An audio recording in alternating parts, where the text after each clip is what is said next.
Hello again. This is Math 1220, coming to you from the College at a Page. The title of this lecture is Linear Systems of Equations and Inequalities. Remember to be an attentive listener as you watch this video.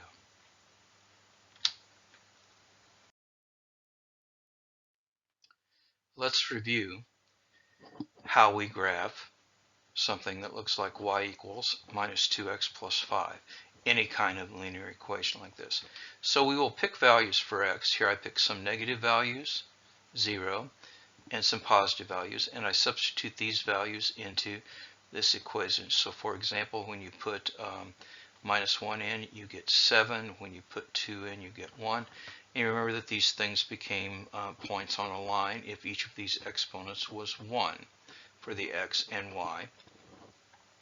And then you can connect the dots and you get this. Now we did have things that were called x-intercepts and y-intercepts. The x-intercept is where it hits the x-axis. The y-intercept is where it hits the y-axis. So the x-intercept happens when you set y equal to 0, and the y-intercept rather is what happens when you set x equal to 0. Those are quick ways to graph a line because 2 points does determine a line. So this is the graph of the line, and that's how we do it. We pick points, plug it in, connect the dots. And if you want to practice, I suggest you practice doing some of these. Sketch the graph of each of these equations, and here you're supposed to find the x and y intercepts. Good problems for you to practice.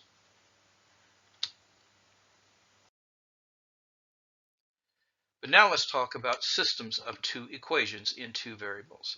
The graph of a linear equation in two variables is a straight line. The coordinates of each point on the graph represent a solution of the equation. Thus, the solution of a system of two equations is represented by the point or points where the two lines intersect. There are exactly 3 geometric possibilities for two lines. They could intersect in a single point, as you see with this example. They could coincide and be actually the same line. And they could be parallel lines and not intercept at all. The most interesting case for what we're doing is this first one.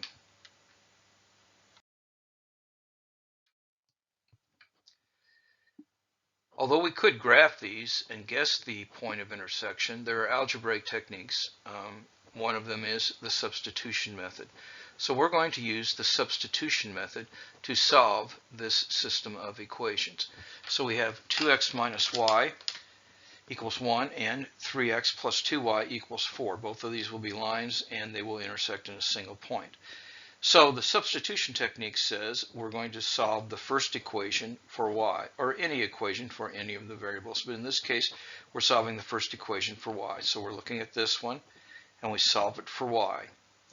And so we will subtract 2x from both sides, and then we will multiply both sides by minus 1, and we have y is equal to 2x minus 1. Now we will take this expression for y and substitute it into the second equation. That means every place that we have y, we're going to put 2x minus 1. So this is what the second equation starts at. We do the substitution, we simplify, and we end up with this equation to solve. And we get x is equal to 6 over 7. Now, the way to solve this then is every solution must have x equals 6 over 7, but we're going to take 6 over 7 and plug it into our equation right here. So we're going to substitute 6 over 7 into the equation, and we'll find out that y is equal to 5 over 7. So the solution, the points where these intersections are, 6 over 7 is the x, and the y is 5 over 7. The second common algebraic technique is called the elimination method. The elimination method of solving systems of linear equations is often more convenient than substitution. Let's look at this example. Solve the system 5x plus y equal 4 and 3x plus 2y equal 1. So what we're going to do is we're going to multiply the top equation by minus 2 all the way, both sides. That will give us minus 10x minus 2y is equal to minus 8. and we have 3x plus 2y equals 1.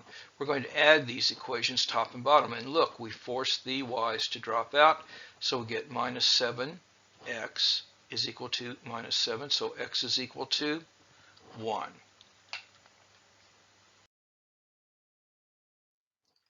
Now, to find the corresponding value of y, we substitute x equal 1, which we just found, into the original equation. And we substitute x equal 1, solve for y, and y is minus 1. So the solution is 1 minus 1.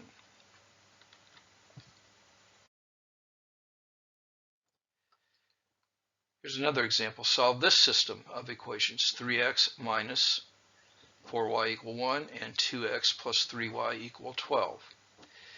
So what we're going to do is multiply the first equation by 2 and the second equation by minus 3. This is more complicated, isn't it? But when we've done that, what we will have is the first equation becomes this, and the second equation becomes this. Again, we were striving to get something to cancel out when we add. And when we add these two equations, the x's will drop out. So we'll have minus 17y equal minus 34. Y is equal to 2. To find x, we're going to substitute 2 for y into one of our equations. So that's what we're doing here. And we'll solve for x, and x is 3. So the solution is 3, 2.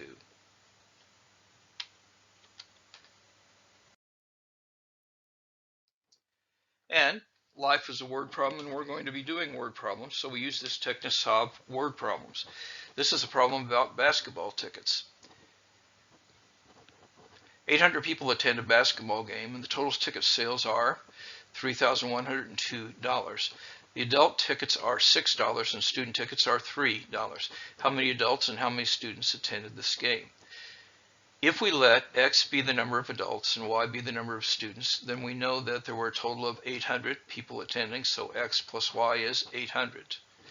Now we're going to set money equal to money, so the adult ticket sales, the price per ticket times the number of adults plus the price per ticket times the number of students, has to add up to the total gate.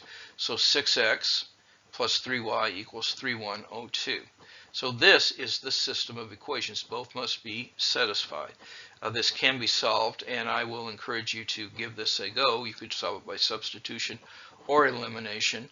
But the answer you should get is 234 adults and 566 students. I strongly encourage you to do this problem. Not only understand the setup, but do the technology calculation as well.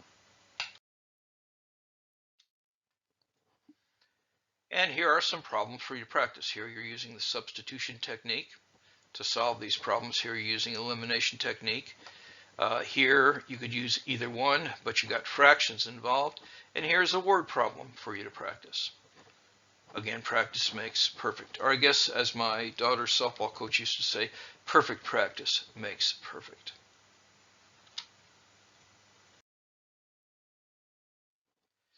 Now we're going to move on, and we've talked about now graphing equations, and we talked about solving systems of equations. Now we're going to be talking about graphing inequalities. So we're going to graph the inequality 3x minus 2y is less than or equal to 6. Now this means that it could be equal to 6, but it also could be less than 6. So first thing that I'm going to suggest you do is solve this inequality for y. Now when you solve it for y, there's a step where you divide by minus 2. When you divide by a negative number, as you remember, you reverse the sense of the inequality. So this is y is bigger than or equal to 3 halves x minus 3. Make sure you follow all of these steps.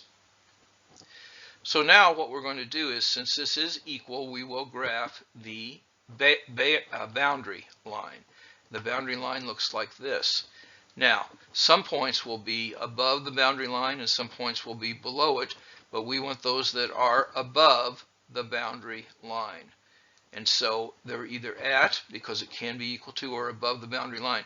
So this is the graph of this inequality. So any point in this shaded blue area, including the points on the line, is a solution to this inequality. And again, I am going to expect you to be able to graph such things.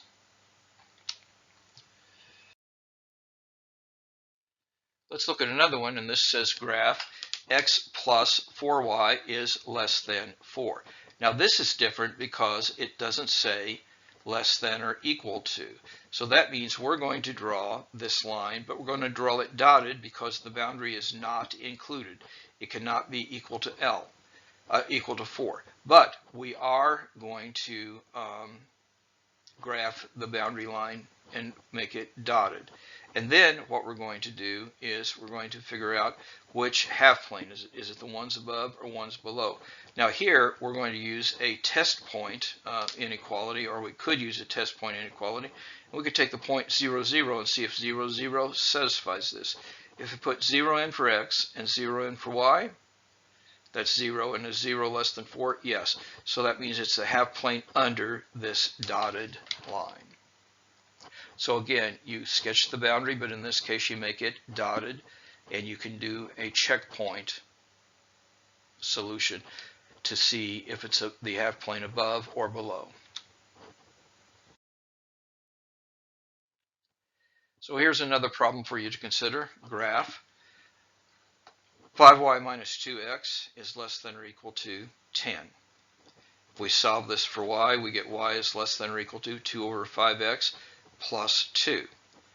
If I graph the boundary, I get this, and again I could use the test point looking at 0, 0, and if I put 0 in for x and 0 in for y, I get 0 less than or equal to 10. That's true. So there's a half plane underneath this.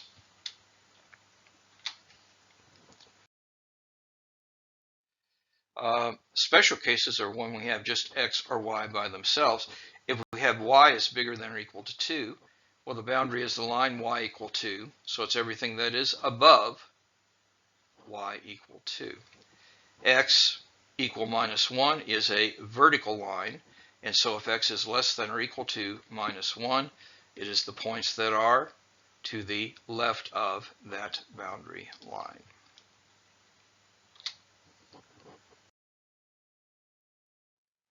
Here's another example. Graph 4y minus 2x bigger than or equal to 6. Okay, so we graph the boundary line, and the boundary line is going to be included. We get this as the boundary line, and then we can pick a couple of points. We can pick 0, 0, which tells us that if I put 0 in here, I have 0 bigger than or equal to 6. That's not true, so it's not this half plane, it's the other half plane that must be shaded.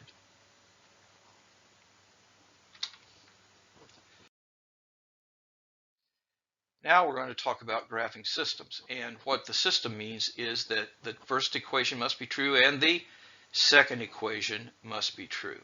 If I graph the first equation, I will get this graph right here, and it's not an equation, it's an inequality, and it turns out that it is this half plane. When I graph the second inequality, I get this half plane. But both have to be true, so it has to be above this line and to the left of this line. So above and to the left. So this is the area where those two conditions both are satisfied. So that is the solution to the system of inequalities.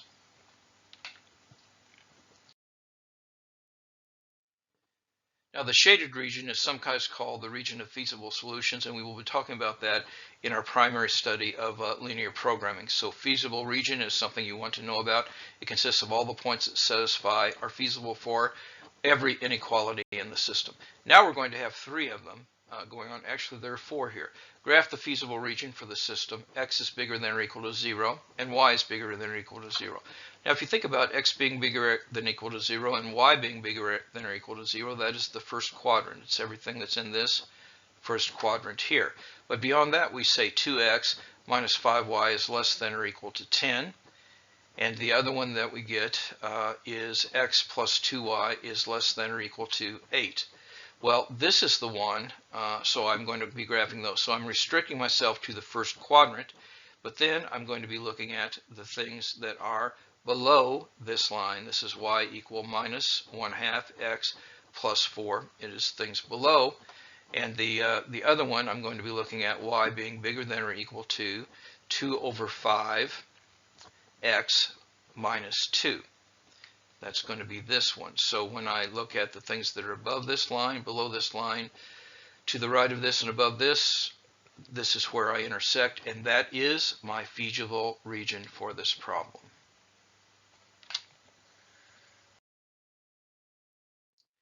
Here's another problem where we're graphing the feasible region. Now here we're going to say x is bigger than or equal to 3 and y is bigger than or equal to 2.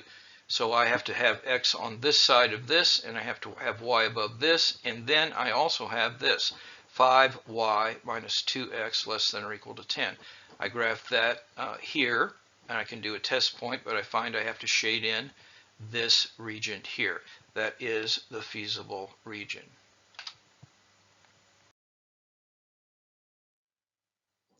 We also can have word problems. You're investing money and you have $75,000 to invest, and you have different returns on your investment that can happen, and so you have to this is all you can invest, but you have a constraint on your investment that is going to be this one. So I graph the two, and so I have to be less than or equal to this one or bigger than or equal to this one. I graph the feasible region, and this is the feasible region that we have. We're going to be doing a lot with the feasible regions very soon. Here's some problems where you can practice finding feasible regions using systems of inequalities, and here are some word problems. These are dealing with business that are useful for you to try to solve. Again, perfect practice makes perfect. In closing, now more than ever, time is precious. Each day must count. Do the math. It will make you strong.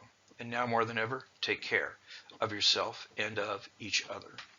May God bless you all.